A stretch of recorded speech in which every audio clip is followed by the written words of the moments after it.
Blubbering infants, turnabout to those chiefly positioned between memory and preconceptions.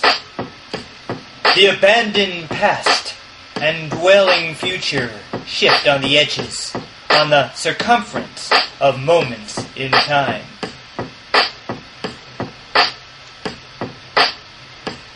Their Frankfurter legs move the surfaces of soft coverings while patting the floor in discovery.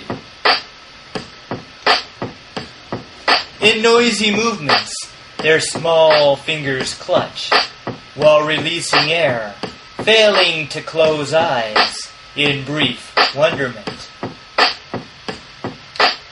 They learn symmetry, balanced proportions, pushing restlessly, walking positions with nature results.